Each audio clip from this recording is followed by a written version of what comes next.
Cześć, witam Was w kolejnym filmie na kanale Hypnagogue Vlog, a dzisiaj w ramach krótkich form recenzenckich omówię najnowsze dzieło Furii zatytułowane W śniadni.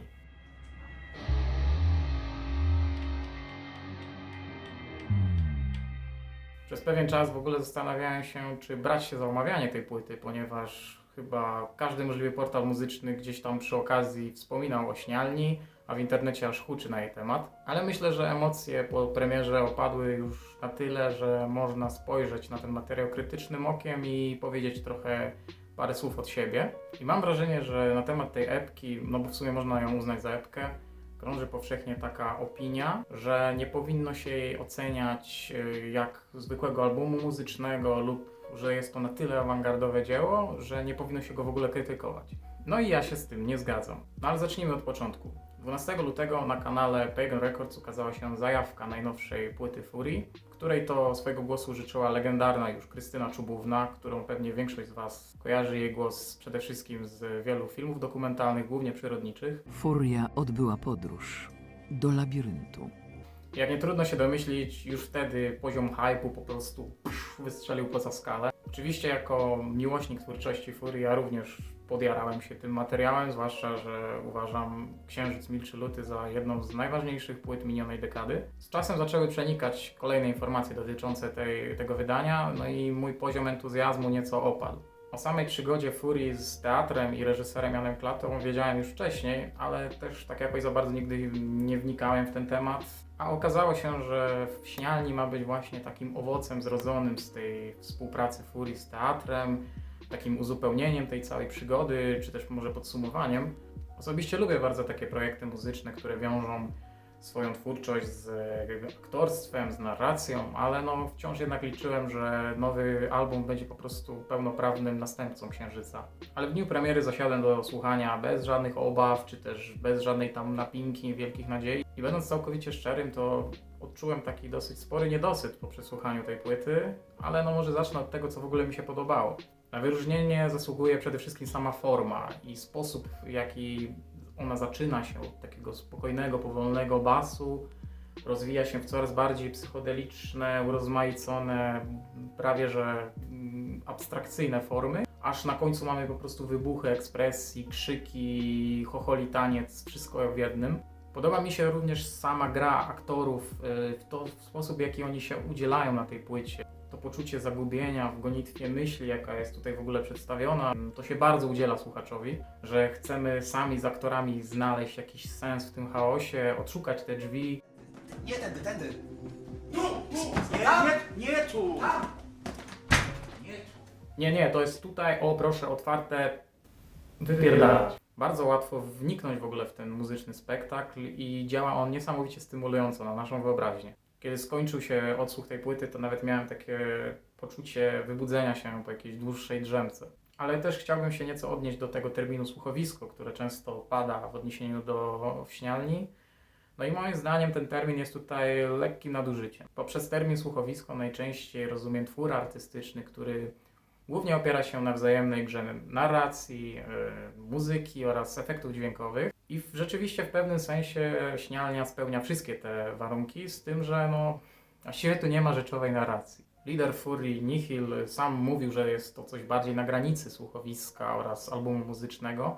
I również się z tym zgadzam, ale no, tak jak w przypadku narracji, tak i również tej muzyki jest tutaj naprawdę niewiele. Całość cechuje duży minimalizm, którego głównym urozmaiceniem są kolejno wplatane kwestie aktorów oraz efekty dźwiękowe, które no również pozostawiają czasami wiele do życzenia. Oprócz przestrzennych dźwięków tła, kroków aktorów, czy tam trzaskania drzwiami, mamy również coś, właściwie nawet nie wiem co. W kilku miejscach najzwyczajniej podkład urywa się, wycisza, przeskakuje z jednego kanału do drugiego. I wprawdzie te nagłe urwania faktycznie mogą być takim zabiegiem specjalnym, że one mają dawać nam takie wrażenie właśnie wybudzenia się z tego transu, co biorąc pod uwagę charakter tej płyty ma jakiś sens. Ale w przypadku, kiedy dźwięk pływa nam z kanału na kanał, potem nagle przeskakuje do zupełnie innego fragmentu, no to jest najzwyczajniej irytujące i troszeczkę mi to psuło jednak ten odbiór. W nagraniu pojawiają się również fragmenty znanych utworów Furii, Za ćmą, Opętaniec, tam nawet się chyba dosłyszałem fragmentów epki w Melancholii. I z tego, co się zdążyłem dowiedzieć, to raczej one miały być takimi nawiązaniami do spektaklu Jana Klaty, a nie takimi mrugnięciami okiem tam w stronę starych słuchaczy, czy w stronę swojej poprzedniej twórczości. I choć no rzeczywiście jest to całkiem fajny zabieg, ale mam wrażenie, że te fragmenty są tak porozmieszczane losowo, no po prostu nie pasują. No, mi to się średnio podoba. Więc mam wrażenie, że tam jest więcej właśnie improwizacji niż jakiegoś planu, czy też, nie wiem, spojrzenia artysty na tą płytę. I wiem, że to mogą być no, totalne szczegóły, ale no, dla mnie na przykład albumem typowo słuchowiskowym jest chociażby płyta Harvest z zeszłego roku, za którą odpowiada Mozaik. Jest to płyta, która w głównej mierze opiera się właśnie na takiej rzeczowej, wierszowanej narracji, która opowiada o sezonie żniw na terenach Turyngii. Odpowiednio doprawiona muzyką, która przeplata się między kolejnymi recytacjami i tworzy taką jedną spójną całość, jedną spójną opowieść. Również bardzo fajnym przykładem jest chociażby Hidden Track z płyty Podnoszenie Czarów autorstwa grupy Licho. Tam głos lektora wraz z takim delikatnym podkładem muzycznym robią świetną robotę i niemalże obrazują nam całą opowiadaną historię, czy też wizję. A w Śnialni po prostu tego nie dostrzegam. Są obrazy, są emocje, ale są niesamowicie rozmyte i nietrwałe. I zanim posypie się jakaś krytyka w moją stronę, że mam argumenty z dupy, no to chciałem przytoczyć tutaj fragmenty wywiadu, jakiego udzielił Nihil dla magazynu Music Magazine. I Nihil, odnosząc się do tego, w jaki sposób odbiorca mógłby interpretować to dzieło lub też czy wymaga od swojego odbiorcy jakichś konkretnych wniosków wyciągniętych, on odpowiada w ten sposób. Ona nie jest prosta w lekturze. Podejrzewam, że jest bardzo trudna, a właśnie o to chodzi. Wystarczy iść za emocją i już. Nie trzeba interpretować. To zależy od odbiorcy, od tego, czego szuka i na jakim etapie tych poszukiwań się znajduje. My tutaj nie mamy nic do powiedzenia. Te fragmenty moim zdaniem nieco potwierdzają to, że faktycznie w tej płycie nie ma jakiegoś być wielkiego sensu, ją po prostu w pewnym stopniu trzeba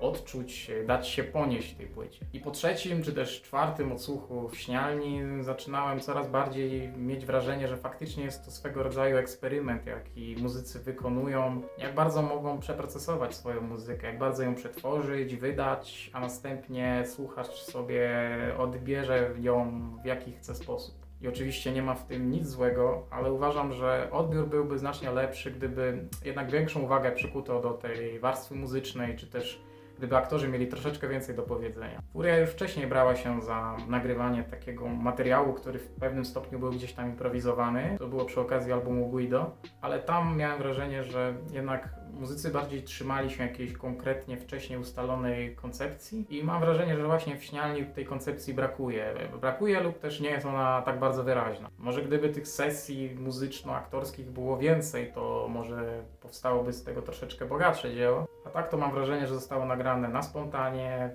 podczas jednej sesji, zmiksowane, wrzucone na płytę i niech żyje własnym życiem. Reasumując, w Śnialni uznałbym bardziej za album koncepcyjny, który pośrednio nawiązuje do Wesela reżyserii Jana Klaty, lecz gdzieś odchodzi znacznie od tego widowiska. Samo Wesele zdaje się być takim łącznikiem, nawiązaniem, tłem dla całego zamieszania, przez co nie jest wymagana ani znajomość dzieł Wyspiańskiego, ani też znajomość spektaklu w reżyserii Jana Klaty. I jak nie trudno się domyślić, nie jest to nagranie łatwe w odbiorze, ani typowe, nawet jak na tego wykonawcę. Niemniej jednak jest to ciekawa pozycja i myślę, że spodoba się tym, którzy wcześniej docenili płytę Guido, lub również tym, którzy cenią sobie takie właśnie miszmasze artystyczno-muzyczne. Mimo bardzo oryginalnej i nietypowej budowy, no to nie jest żadna rewolucja w metalu, no bo samego metalu jest tam naprawdę niewiele. Dodatkowo Furia podkreśla, że raczej odcina się od tego świata metalowego i ma totalnie w dupie, co tam się obecnie odbywa. Do tego też przypisywanie tej płycie jakiejś rewolucji, czy też kontrowersji jest dla mnie takie trochę bekowe. Ja osobiście oceniam Śnialni na 6/10. Jest to naprawdę ciekawy materiał, który no niestety został moim zdaniem troszeczkę gorzej zrealizowany. Gdzieś spotkałem się z taką opinią, że jest to swego rodzaju prototyp lub też poczwarka, która z czasem rozwinie się do nieco bogatszej, bardziej ekscytującej formy. No i ja się z tym w 100% zgadzam. Mam wrażenie, że jest tutaj za dużo gryzących się ze sobą środków, może jest również trochę za bardzo przekombinowana, ale wciąż uważam, że w Śnialni naprawdę warto przesłuchać i spróbować samemu coś z niej wyciągnąć, nawet jeżeli będą to same pytania i dziwne skojarzenia.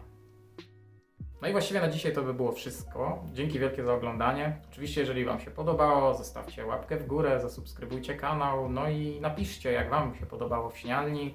Napiszcie, czy wracacie do tego materiału, czy też może jedno przesłuchanie Wam zdecydowanie wystarczyło. A ja zapraszam Was na Instagrama oraz fanpage Hypnago Vlog, gdzie znajdziecie również recenzje w formie pisemnej, jakieś ciekawe wrzutki, newsy. Warto śledzić. A ja niebawem wracam z kolejnym filmem, tym razem będzie to pełna wideorecenzja. Dlatego obserwujcie, śledźcie na bieżąco, a ja się z Wami żegnam. Trzymajcie się, cześć.